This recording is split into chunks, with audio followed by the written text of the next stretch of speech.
બસ maintain ખર્ચ નીકળી જાય એવા દર વર્ષે 75 છોકરા અત્યારે રહે છે, પહેલાં તો 125 છોકરાઓ રહેતા હતા. તો એ દર વર્ષની કેટલી સમાધિની બચત થઈ એનો આનંદ છે. લોકો મને મૂર્ખ પણ ઘણા કહેતા હશે કે છે પણ ઘણા ધંધો કરવો જોઈએ, કમાવાની ચાન્સ મળે તો કમાવી લેવું જોઈએ. હું એને એટલું જ કહું છું, ભાઈ મારું હશે તો મને મળવાનું જ છે. આપેલું ક્યાંય ફોગટ ગયું નથી, જવાનું નથી. મેં સમાજને પાછું આપ્યું, સમાજ એનું અનેક ગણું કરીને પાછું આપતો જ રહેલો છે. ઇંગ્લિશ મીડિયમ સ્કૂલ ચાલે છે, એ પણ નોમિનલ ચાર્જની અંદર 10,000 રૂપિયા વર્ષની ફી, છોકરાને મૂકી આવવાના, લઈ આવવાના, ભણાવવાના. એવા એક સામાન્ય પરિવારના માટે એક આશીર્વાદ રૂપી સ્કૂલનું પણ ત્યાં ચાલી રહી છે. અને એક વિવિધ સેવાકીય પ્રવૃત્તિઓમાં લગભગ 8 વીઘા જમીનની અંદર આખો કૃષ્ણાશ્રય આશ્રમ વિસ્તાર પામેલો છે. આપ સૌને પણ અમારું નિવેદન છે, ઘણા વર્ષોથી યુવક મંડળને તો આમંત્રણ આપ કરું છું પણ કોઈ એને સ્વીકારતા નથી. પણ આજે સમસ્ત રડુ ગામજનોને મારું આમંત્રણ છે કે આપના મંડળોને આપને જ્યારે પણ ઈચ્છા થાય ત્યારે અમને ખાલી ફોન કરશો તો અમે બસની વ્યવસ્થા તમને કરી આપીશું. કારણ આશ્રમમાં બસો છે એટલે તમને 50 માણસને ત્યાં લઈ આવશે, દર્શન કરાવશે, સત્સંગ કરશે, ભોજનની પ્રસાદની બધી જ વ્યવસ્થા. કારણ મહારાજના આશીર્વાદ છે કે રોજ અત્યારે 250 માણસનું ત્યાં રસોડું બને છે. જે આવનાર વ્યક્તિને આવકાર સમય પ્રમાણે એને આવકાર આપવો એ અમારો સામાન્ય સ્ટાફનો માણસ પણ એટલું શીખેલો છે. અમારી ગેરહાજરી હોય ને કોઈ આવ્યું હોય તો ચાના ટાઈમે ચા કહી દે, જમવાનું ટાઈમે જમવાનું કહી દે, આવનારને પાણીનો ગ્લાસ આપે, બેસો આવો. એ આવકાર અમારો સ્ટાફ પણ આપને આપશે. અમે આવીશું તો અમે આપીશું જ, પણ અમારી કદાચ હાજરી નહીં હોય તો અમારો સ્ટાફ પણ તમારો સ્વાગત સત્કાર કરશે. આ સ્થાનમાંથી મારી જે બાલ્ય અવસ્થા કહો કે આ સ્થાનમાંથી મારું ઘડતર કહો કે આ સ્થાનમાંથી મારા જીવનનો રાહ કહો કે જો યદિ ન હરિ માર્ગે પરિચયો શ્રીમદ ભાગવતને અને પુષ્ટિના શબ્દને યાદ કરું તો બ્રહ્મલીન નારાયણદાસજી મહારાજે મને નડિયાદથી રડુવો ન મોકલ્યો હોત અને મોકલ્યો ન હોત તો હું શ્રીમદ ભાગવતની કથા કદાચ ન કરી શક્યો હોત. એ સેવાદાસજી મહારાજનો સંગ થયો, જેમ પરીક્ષિતને સુખદેવજીનો સંગ થયો એમ મને એ યોગાનું યોગ સેવાદાસજી મહારાજનો સંગ થયો. પણ સેવાદાસજી મહારાજ સુખદેવને પૂર્ણ વિષ્ણુ સ્વરૂપ બનીને મને સુખદેવના રૂપની અંદર આગળ વધારાયો. અને એ આગળ વધતા 561મી કથા આજે એ મહારાજના ચરણની અંદર હું અર્પણ કરી રહ્યો છું. કલ્પના તો નથી પણ મહારાજ એવી કૃપા કરી છે કે વિદેશોમાં પણ આ ભાગવતના ગુણાનુવાદ ગાવાના અવસરો મળ્યા છે. લગભગ 6 વાર હું લંડન જઈ આવ્યો, નૈરોબી જઈ આવ્યો, પરીક્ષા પણ દુબઈ જઈ આવ્યો. મારી સાથે લંડન અને નૈરોબીમાં પણ ત્યાં આવીને સત્સંગ કરીએ છીએ. તો એવો એક ભાવ અને એ ભાવ દ્વારા દેશ વિદેશોની ધરતી ઉપર આ શ્રીમદ ભાગવતના ગુણાનુવાદ અને એ ગુણાનુવાદમાં પણ સિદ્ધાંતો એક જ છે. મારી 3 વર્ષ પહેલાં હું લંડનમાં હતો અને ત્યાં લેસ્ટરમાં આપણે મને લોકો પૂછે કે તમે લંડનમાં ક્યાં જાઓ છો, એને કહું કે હું બ્રાઇટનથી લેસ્ટર સુધી આખું લંડન ફરું છું 1 મહિનામાં. ચકલીની જેમ આજે અહીં બોલાવે તો ત્યાં જવાનું, અહીં બોલાવે તો ત્યાં જવાનું, જ્યાં બોલાવે ત્યાં પહોંચી જવાનું. એટલે હું લેસ્ટરમાં હતો અને લેસ્ટરમાં મારી પર ફોન આવ્યો ક્રોયડનથી કે ભાઈ તમે આવ્યા છો, મેં જાણ્યું છે મારે ભાગવત સપ્તાહ કરાવી છે. એટલે મેં કીધું ક્યારે કરવી છે? તારે કહે છે કે હવે 2 દિવસ પછી મારે સપ્તાહ કરવી છે. તો મેં કીધું કે 2 દિવસ પછી તો મારી પાસે હવે 7 દિવસ જ છે ને તમે 2 દિવસ જવા દો તો 5 દિવસની કથા થાય, 7 દિવસની કથા ના થાય. મારી ટિકિટ તૈયાર છે. તો એને કીધું કંઈ વાંધો નહીં, આપણે 5 દિવસની કથા કરીશું, પણ તમારું શું લેશો મને કોને? એટલે મેં એને કીધું કે ફરી બોલો તો કે તમારો ચાર્જ શું છે એ ગાડી? એટલે મેં કીધું મારો ચાર્જ એક જ, કથા કહેવી એ મારો ચાર્જ છે, તારી જે ઈચ્છા થાય તું આપજે. એને કીધું મહારાજ તમે શું બોલો છો, આ ડોલર છે એ તો. મેં કીધું હું ડોલર નથી બોલતો કે રૂપિયા નથી બોલતો, હું મારી સંસ્કૃતિ બોલું છું કે તમારી જે ઈચ્છા હોય એ તમારે આપવાનો. અને એ એટલો ખુશ થયો કે એણે 5 દિવસની કથા કરાવી અને બીજું બુકિંગ પણ કરી દીધું કે ફરીના વર્ષે આવો તો 2 દિવસ બાકી રહે, મારે ત્યાં આવીને પૂરા કરી જવાના. તો એને વિશેષ એને એ કીધું કે લંડનની ભૂમિની અંદર આવું કેનારો મને આ પહેલો વક્તા મળ્યો, નહીં તો એમ કે 5,000 પાઉન્ડ થાય, આટલા થાય, આટલા થાય. તો અહીં કોઈ વિક્રય નથી, દુકાન કરી નથી. મેં આશ્રમ પણ દુકાન નથી કરી અને ભાગવતને પણ દુકાન નથી કરી. કેવલ બંને ભાવ સેવાનો ભાવ છે અને એ સેવાના ભાવ દ્વારા મહારાજના એવી કૃપાને આશીર્વાદો છે કે દેશ વિદેશથી લોકો પોતાની સેવાઓ કૃષ્ણાશ્રય આશ્રમમાં મોકલતા જાય છે. માગવા જવું પડતું નથી, કહેવા જવું પડતું નથી, લોકોની સામે હાથ લાંબો કરવો પડતો નથી, કારણ એ લાજ મહારાજની છે અને મહારાજ એ લાજને રાખે છે. પૂજ્યપાદ નારાયણદાસજી મહારાજે 2004માં જે મને શબ્દ કહ્યો હતો કે તું જે કામ કરું છું બસ એ કામ કરતો રહેજે અને મહારાજ તારા કામ પૂરા કરતા રહેશે. બસ હુંડી લખનારો હુંડી લખું છું અને સ્વીકારનારો સ્વીકારતો જાય છે. તો આપ સૌનો અમારું આમંત્રણ છે. 21 જૂનથી 26 જૂન અમારા કૃષ્ણાશ્રય આશ્રમમાં દર વર્ષે જ વેકેશનમાં શિબિરનું આયોજન કરીએ છીએ. 2 વર્ષ કોરોનાના લીધે બંધ હતું, પણ આ વર્ષે પાછું ચાલુ કર્યું છે. તો 21 જૂનથી 26 જૂન સુધી સવારે અલગ અલગ વિષય ઉપર સત્સંગ, સાંજે અલગ અલગ વક્તાઓ દ્વારા સત્સંગ, ભજન કીર્તન. શ્રી યમુનાજીનું ત્યાં મંદિર બનાવેલું છે એટલે યમુનાજીના મનોરથો થાય, દર્શન કરવા આવે. યમુનાજીનું મંદિર ખેડા અને બરોડા અને અમદાવાદ સિવાય બીજે ક્યાંય નથી. તો ખૂબ વૈષ્ણવો પણ એવું અલૌકિક સ્વરૂપ છે કે વૈષ્ણવો છે કે પંચમહાલથી આ બાજુ અમદાવાદની તો રેગ્યુલર અઠવાડિયાની એક બસ થઈ ગઈ છે કે ત્યાં લોકો દર્શન કરવા માટે આવે છે અને બધી જ વ્યવસ્થા આશ્રમ કરે છે. તો આપને પણ એ શિબિરમાં પણ આવવા માટેનું અમારું આમંત્રણ છે. 26 જૂને શ્રી યમુનાજીનો ચુંદડી મનોરથ ત્યાં આયોજન અમદાવાદના વૈષ્ણવો દ્વારા કરવામાં આવેલું છે. તો 26 જૂને તો ખાસ આપને જો અનુકૂળતા હોય તો બધા જ પધારશો. તો એ યમુનાજીનો ચુંદડી મનોરથ કેવો થાય છે એ પણ આપણને એક અનુભૂતિ અને દર્શનનો લાભ થશે. આ આશ્રમ મહારાજનો જ છે, કારણ સંતો તો અવારનવાર આશ્રમમાં પધારે છે. જેના આશ્રમમાં કોઈ પણ પ્રોગ્રામની અંદર સંતના મંદિરના સંતો તો હોય છે જ. તો દૂધ અને સાકરનો જે સંબંધ છે એનો ભાવ છે અને એ ભાવ દ્વારા આજે તો એક જ અનુભૂતિ કરવી છે. મેરે તો આધાર संत राम के चरणारविंद, मेरे तो आधार संत राम के चरणारविंद, संत राम के चरणारविंद, जय महाराज के चरणारविंद, संत राम के चरणारविंद, जय महाराज के चरणारविंद, संत राम के चरणारविंद, जय महाराज के चरणारविंद, संत राम के चरणारविंद, जय महाराज के चरणारविंद, मेरे तो आधार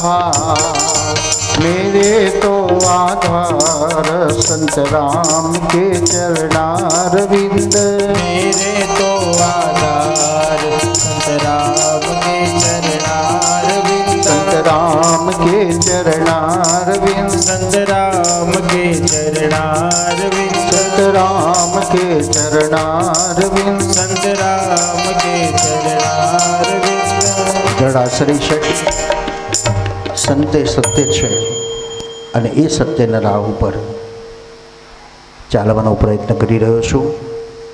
અમારો દીકરો પરીક્ષિત પણ એ જ માર્ગ ઉપર ચાલી રહ્યો છે. કથા વ્યાસ છે પણ અત્યારે ઘાસનું મશીન પર ઘાસની કુટ્ટી થાય છે તો જાતે ઘાસની કુટ્ટી કાઢી ઊભો રહીને માણસો સાથે કામ કરાવે છે. કારણ હવે ચોમાસાની સિઝન આવે એટલે ઘાસ મળશે નહીં. 1 લાખ પૂરાનો સ્ટોક કરવાનો છે અને એના માટેનું રોજ કટિંગ 4-4, 5-5 કલાક અહીંથી જઈને રાત્રે કટિંગ કરાવે, સવારમાં પાછા માણસો જોડે કટિંગ કરાવે. તો એક કૃપા એને કહી શકાય. નહીં તો આટલું બધું જોયા પછી એમ લાગે કે આપણે શું, આપણે તો ઉડીએ નહીં આગળ. પણ અહીં સેવાની એક ભાવ એ બંને દીકરાઓને જે જાગેલો છે. ગઈકાલે આપે જે સિંગરમાં મારી દીકરી રિદ્ધિ પણ અહીં આવી હતી. એ પણ એને ભગવત કૃપા છે કે કૃષ્ણાશ્રયની સ્કૂલ આખી એ ચલાવે છે અને સાથે જોબ પણ કરે છે. એટલે બહારની સ્કૂલમાં જોબ કરે છે અને કૃષ્ણાશ્રય આશ્રમમાં સ્કૂલનું સંચાલન પણ કરે છે. તો એક કૃપા ઈશ્વરની એવી પ્રાપ્ત થઈ છે કે જે કાર્ય છે એ કાર્યને ડેવલપ કરનારા ભગવાને એને પ્રેરણા આપતો જાય છે. સંસ્થાને ડેવલપ કરવા માટે પરીક્ષિતનો જે સહયોગ છે કે ભાગવત કથા એ માર્ગમાં એ આવ્યો છે કે એને લગભગ 100 જેટલી કથા કરી. હમણાં જ ડાકોરમાં એની કથા હતી અને ફરી હરિદ્વારમાં એની કથાનું આયોજન થઈ રહ્યું છે. તો ઘણી ભાગવત કૃપા છે અને એ કૃપાનો આનંદ નહીં, સંતોષ છે. સંપત્તિ છે, કારણ પહેલી સંપત્તિ તો ગાયો એ જ સંપત્તિ છે. ગૌધન કહેવાતું હતું ને. આ તો આપણે હવે ગાડીઓ અને રૂપિયાને બધાને ધન ધન કરીએ છીએ. બાકી પહેલાંના સમયમાં ગામડામાં તો ગોધન આખા ત્રીજે કોની પૂજા કરતા હતા? ખેડૂતો બળદોની પૂજા કરે. ગાયોના ધનની પૂજા દિવાળીના પર્વમાં થતી હતી, કારણ અમારું ધન તો આ ગાય ભેંસો પશુ અમારા ધન છે. તો એવી 300 ગાયો છે, એટલે સમૃદ્ધિ છે. અને એ સમૃદ્ધિની કૃપા છે કે 4 બિલ્ડિંગો ત્યાં બનેલા છે. 125 માણસ રહી શકે એવી વ્યવસ્થા છે. વૃદ્ધાશ્રમ જુદો, પણ બહારગામથી કોઈ આવીને એમ કે 125 માણસને મારે રહેવું છે, તો એમાં એસી રૂમો, 20 રૂમો એસી છે, એસી સત્સંગ હોલ છે, કસરત કરવા માટેનું મોટું જિમ્નેશિયમ છે. તો અનેકવિધ પ્રવૃત્તિમાં આપ સૌને હવાફેર કરવા માટે આવવાનું મને આપને આમંત્રણ આપું છું. ઉદ્ધવે વિદુરજીને કીધું તમે મૈત્રી ઋષિ જાઓ. પ્રશ્ન કર્યો શ્રીમદ ભાગવતની કથાનો, જગતની ઉત્પત્તિ કેવી રીતે થઈ, આ દુનિયા બની કેવી રીતે. એક કવિ કહે છે ને, મારે ઘડવૈયા નથી થાવું. ભગવાન એમ કહે છે ઘડવૈયાને કે તું મારે ભગવાન ન બનાવીશ, મારી મૂર્તિ ન બનાવીશ. તો જગતની ઉત્પત્તિ કેવી રીતે થઈ, એનું પોષણ કોને કર્યું, એનો વિનાશ કર્યો કોને? આદિ અનાદિ આ હિન્દુ સંસ્કૃતિ બતાવી શકશે, બીજો કોઈ માર્ગ નહીં બતાવી શકે. આ પુરાણો, ઉપનિષદો, વેદો બતાવી શકે છે કે ભગવાન ક્ષીરસાગરમાં બિરાજ્યા હતા. ભગવાનનું ઘર ક્યાં છે? તો સમુદ્ર છે, એટલે ભગવાન સાસરે જ રહેશે ઘર જમાઈ થઈને. લક્ષ્મીનું પિયર પણ સમુદ્ર છે ને ભગવાન પણ સમુદ્રમાં બિરાજે છે. તો ભગવાન શેષ નાગ ઉપર બિરાજતા હતા. ત્યાં એક વિચાર થયો ને વિચાર થતાની સાથે ડૂટીમાંથી કમળ ઉત્પન્ન થયું અને કમળ ઉપર બ્રહ્માજી થયા.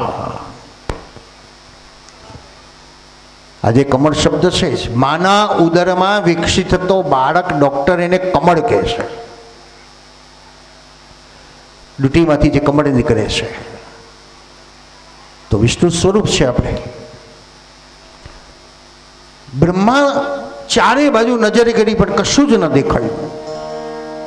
એક શબ્દ મળ્યો, તપ. બ્રહ્માએ આંખ ખોલી,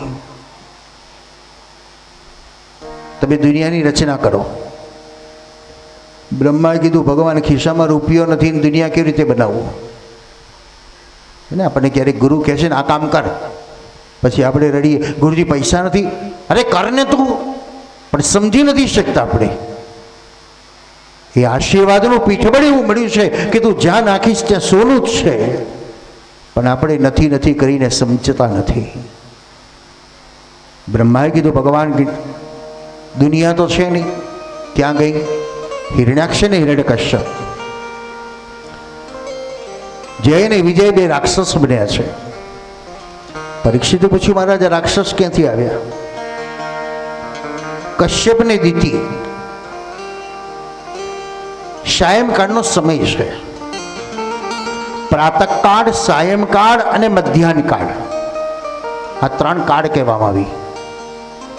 કેમ કાળ છે? મનનો કારક ચંદ્ર છે, બુદ્ધિનો કારક સૂર્ય છે. એકનો ઉદય અને અસ્ત, એ સમયને કાળ કહેવાયો છે. મન ચલિત થઈ જાય છે, મન ભ્રમિત થઈ જાય છે, મન વિચલિત થઈ જાય છે. એટલે વૈદિક માર્ગે એક ઉપાય બતાવ્યો, દીવો કરો. પ્રાતઃકાળમાં દીવો કરો, સંધ્યાકાળમાં દીવો કરો, આ વૈદિક માર્ગે બતાવ્યો. આધ્યાત્મમાં પણ કહે છે દીવો કરો. તેલની જરૂર નથી, રૂની જરૂર નથી, કોડિયાની જરૂર નથી, દિવાસળીની પેટી જરૂર નથી, ઘરની જરૂર નથી. ઘર તમારી જોડે જ છે. કયું ઘર? આ શરીર એક ઘર છે, એમાં દીવો કરો. ભગવત નામ સ્મરણનો દીવો કરો, કમસે કમ પ્રાતઃકાળ અને સાયંકાળ. પછી જ્યાં છો ત્યાં, બગીચામાં, રસ્તામાં સૂતા છો, પણ ભગવાનનું સ્મરણ કરો તો બુદ્ધિ નહીં બગડે, મન નહીં બગડે.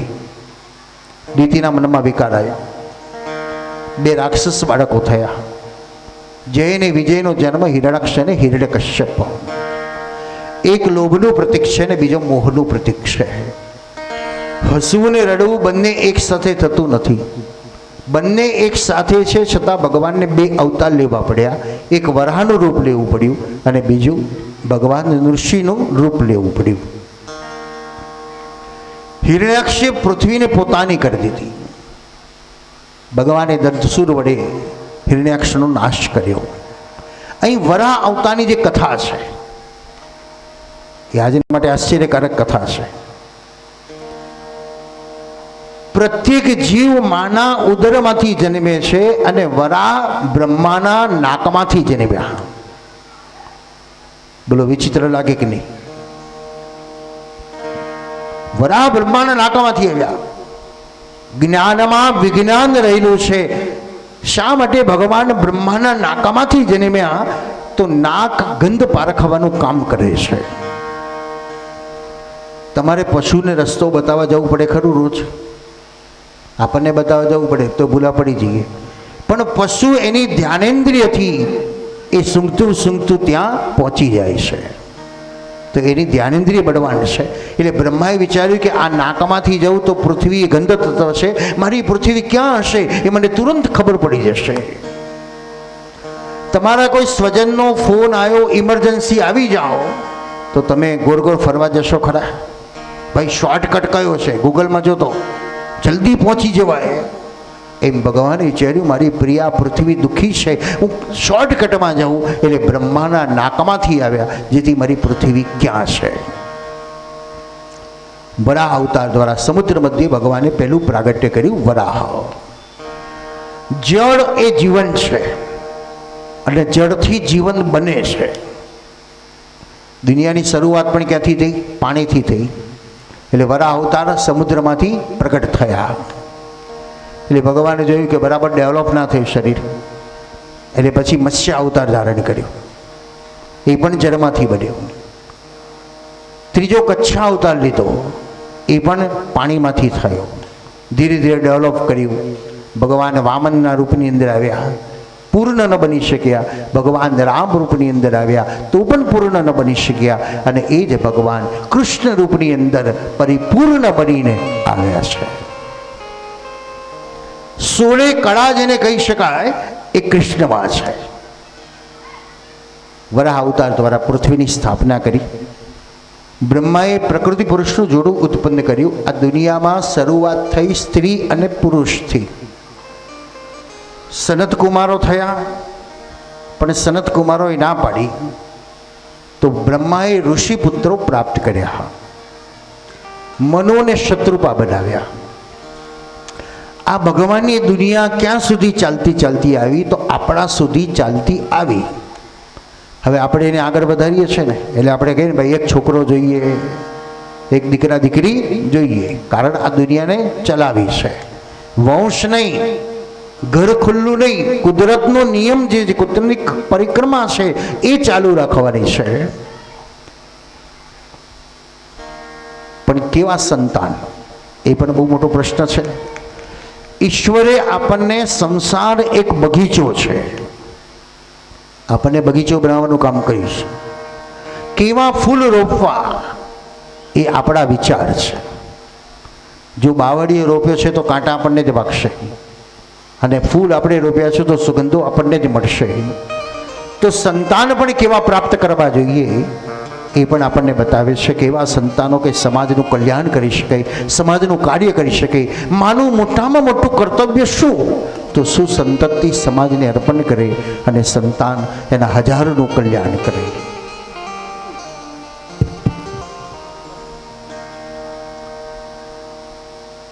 શુકદેવજી વર્ણન કર્યું રાજન.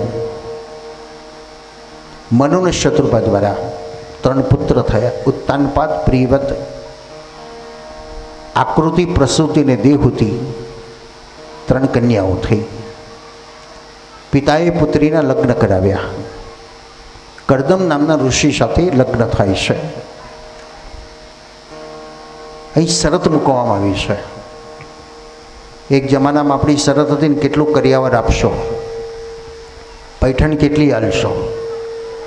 હવે લોકો ભૂલ્યા છે. નવા જુવાનિયાઓ વિચાર આપે છે કે હવે મામેરાય બંધ કરો. આજકાલના જુવાનિયાઓ વિચાર આપે છે એ દીકરીઓને આપવાનું છે, એ બંધ ન થાય. એના હકનું નથી, પ્રેમથી તમે આપો છો. માગવાની જરૂર પણ નથી કે આટલું જોઈએ છે, એ માગે છે તકલીફ થાય છે, પણ આપવું, દીકરીઓને આપવું એ આપણું કર્તવ્ય છે. તો એ વિચાર થોડોક મારા માટે અયોગ્ય છે. ચાંદલો ન લેવો એ સ્વતંત્ર છે, પણ એમાં ક્યારેક વિખવાદ પણ ઊભો થાય છે. ભાઈ તમે મારે ઘેર ના લીધો, મારે તમારે ઘેર નથી લેવો, જાઓ. તો ધનવાનને ખોટું લાગશે, હું કરોડપતિ તમે મારો ચાંદલો ના લો. પણ ત્યાં થોડુંક પરિવર્તન કરવાની જરૂર છે કે તમારો આવેલો ચાંદલો ચેરિટીમાં વાપરવામાં આવશે. હમણાં એક નડિયાદમાં એક ભાઈ આવી પહેલ કરી, મને કે શાસ્ત્રીજી આ દિવસે તમે કોઈ માણસને મારે ત્યાં મોકલી આપજો. અમારે ત્યાં એક ફંક્શન છે ને અમારે ફંક્શનમાં કોઈનું કાર્ડ કવર કશું લેવાનું નથી, એટલે અમે કહીશું જેને આપવું છે આ બધી ગૌશાળામાં ચેરિટીમાં આપો. એક નવો વિચાર છે. લોકો એક્સેપ્ટ ધીરે ધીરે કરે, એકદમ નહીં કરે, કારણ લોકોને એકબીજાના હાથમાં આપવાની જરૂર, ફોટા પાડાવવાની જરૂર છે, પણ એક વિચાર કરવાની જરૂર છે કે મારે જરૂર નથી, પણ આવી ચેરિટી કરતી સંસ્થાને અર્પણ કરું તો હજારો ગાયોની સેવાઓ થઈ શકે. શ્રીમદ ભાગવતની કથા, તૃતીય સ્કંદની જે કથા બતાવે છે,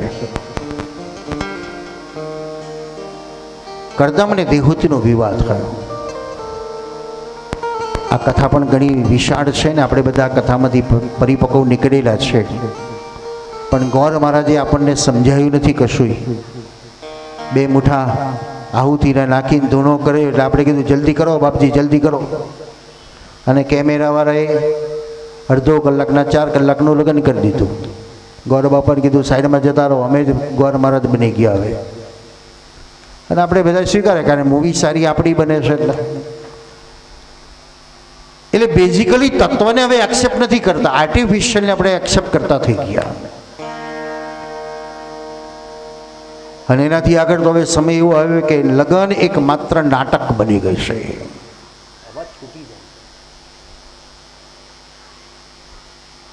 બસ ફાવ્યું તો ઠીક, નહીં તો ફારક હતી. 50 વર્ષની આપણી જિંદગી ગઈ, આજના જુવાનીની જિંદગી કેમ નથી જતી? સમજવાનો વિચાર છે કે આપણા સમયમાં જેટલી એડજસ્ટતા હતી, એકબીજાને અનુકૂળતા અનુરૂપતા હતી, એ આજના જુવાનિયાઓ સ્વતંત્ર અને સ્વચ્છંદ બની ગયા. કે એને છેડો ફાડતા વાર નથી લાગતી, શરમ નથી લાગતી. શરમ તો નહીં, પણ એને વિચારવાની જરૂર છે. સંસાર સાગરની નૈયા એકબીજાના સહારા વગર ચાલી શકવાની નથી.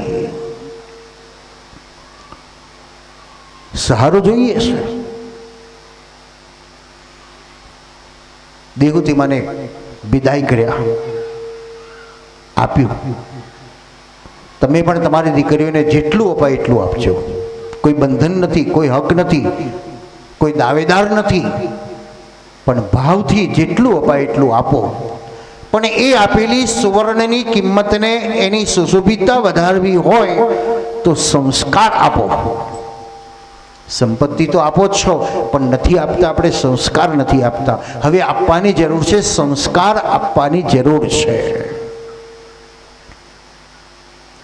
આજે તો છોકરી આપણી હોય તો છોકરાવાળાને શું પૂછીએ, તાર મમ્મી પપ્પા છે?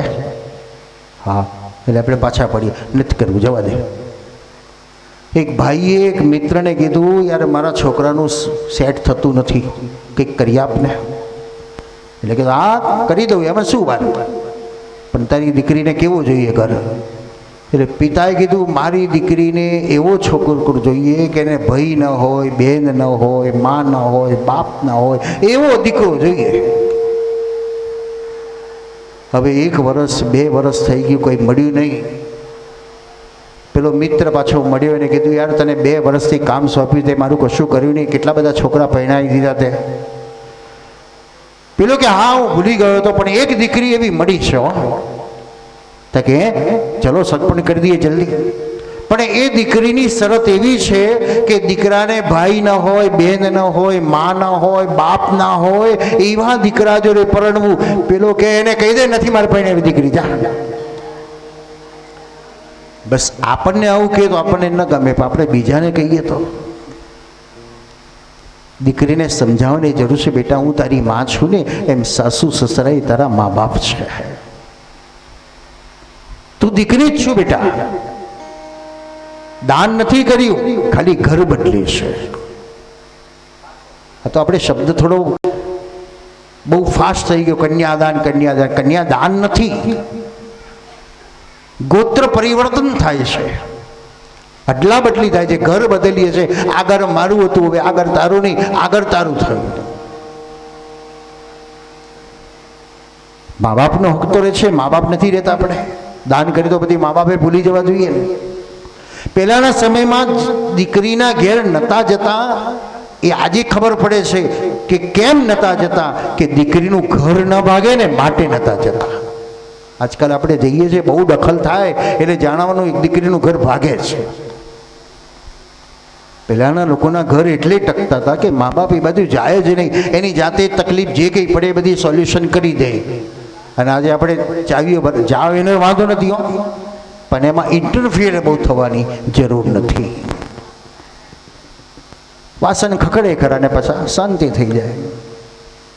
દીકરીને વિદાય કરી. સુલક્ષણા એવી સ્ત્રી છે, પોતાના અલંકારોનો ત્યાગ કરી દીધો, પતિની પાસે રોજ માગે છે. બસ આ કામ તો આપણે કરીએ છીએ, રોજ સવારે પડે ને 500 રૂપિયા આલજો, 2000 રૂપિયા આલજો એ, અને ઘરવાળા હાલ કરે ને આપણે પાછા એમાંથી થોડા બચત કરતા જવાનું. શાકમાં 2 રૂપિયા બચાવવાનું, ચા દુકાન ફરી આવવાની. અને એ બચાવેલા પૈસા કોને આપવાના પાછા? છોકરાઓ પપ્પાની જોડે માગે અને પપ્પા ના હાલતા હોય એટલે મમ્મી ધીમે રહીને શું કહેશે, લે હું આપું છું, જા, કોઈને કહી દઈશ નહીં હો, જા જઈએ જા. આપો, રૂપિયા તો આપ્યા, પણ હવે શું આપો? સંસ્કાર આપો. આ સ્કૂલો નથી આપી શકતી એટલે આજના છોકરાઓને નોલેજ નથી, જ્ઞાન નથી. પુસ્તકીય જ્ઞાન છે, બાકીનું બીજું વ્યવહારિક કોઈ જ્ઞાન નથી આજે સંતાનોમાં. એક માં પોતાના દીકરાને રોજ ટોકે. રૂમમાંથી દીકરો નીકળે ને લાઇટ ચાલુ જ હોય એટલે મમ્મી એને ટોકે, બેટા લાઇટ બંધ કરતો.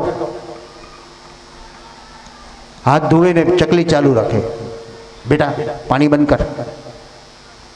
જ્યાં ત્યાં કચરો નાખે, બેટા કચરો ઉઠાવી લે, ડોલમાં નાખ જતો. હવે આ શબ્દ રોજ માં બોલ બોલ કરે ને છોકરાને ગમે નહીં. અને એમ કરતાં કરતાં છોકરો મોટો થયો, નોકરીનું ઇન્ટરવ્યૂ આપવા જવાનો. પણ માનો સ્વભાવ, એટલે દીકરાને ઇન્ટરવ્યૂ આપવા જતાં જતાં લાઇટ બંધ કરી, જા જોઈએ તો, અરે મમ્મી કરી, જાતો તો ચાલુ જ હતી. હાથ ધોવા ગયો, પાણી ચાલુ રહી ગયું, મમ્મી બૂમ પાડી, નળ બંધ કર. પેલો છોકરો કે મમ્મી મારે ટ્રેન પકડવાની મોડું થશે, ના નળ બંધ કર. ત્યાં ડબલાને લાત વાગી એટલે વ્યવસ્થિત મૂકી દેતો.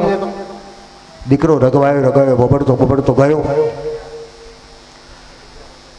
ઓફિસ છે, 4 માળ ચડવાના છે. એક તો મોડું થયું છે ને 4 દાદરા ચડવાના, ટાઈમ થઈ જશે, મારું ઇન્ટરવ્યૂ ફેલ જશે, નોકરી નહીં મળે.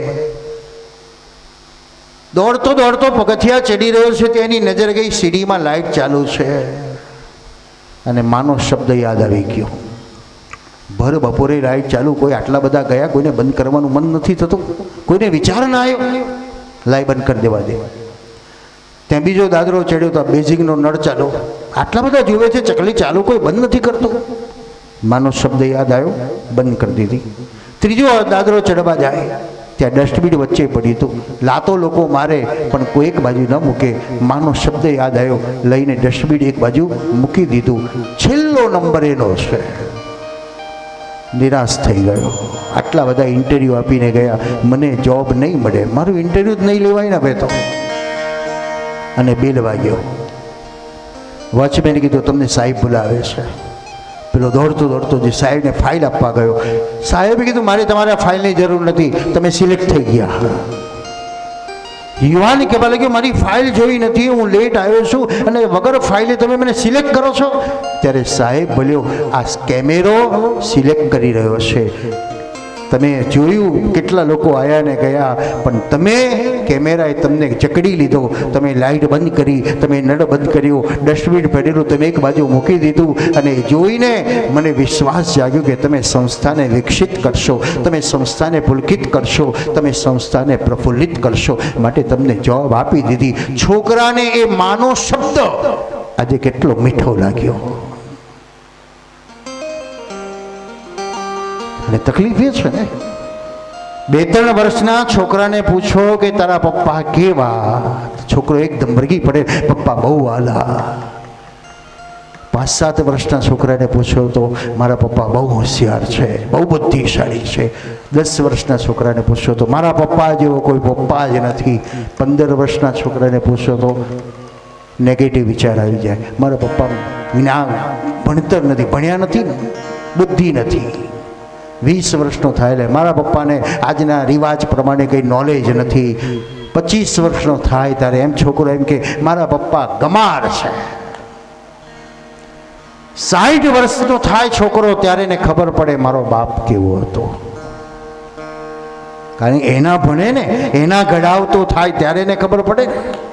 કેટલા વિયાહો થાય એ 20, 50, 100 બોલવું તો બહુ સહેલું છે, પણ એને ઉછેરીને મોટા કરવા એ તો કેટલું અઘરું છે. નેવે પાણી ચડાવવા જેવું. દેહુતીમાં પોતાના પતિની પાસે માગે છે, તમે પણ માગો. રૂપિયા માગો છો, સાથે સાથે થોડો સત્સંગ કરો. સત્સંગ એટલે મંદિરમાં નહીં, સત્સંગ એટલે કોઈ સ્થાનમાં નહીં, સત્સંગ તમારા ઘરમાં પણ થઈ શકે. થોડોક સમય પતિ પત્ની ભક્તિમય સત્સંગ કરી શકે. પુરુષ એ જ્ઞાન છે, સ્ત્રી એ ભક્તિ છે. બંનેના સમન્વયથી ઉત્પન્ન થનારો પુત્ર એ વૈરાગ છે. સંતાન વૈરાગ છે. એ બાળક ધીરે અને મા બાપને વૃદ્ધત્વના અનુભવ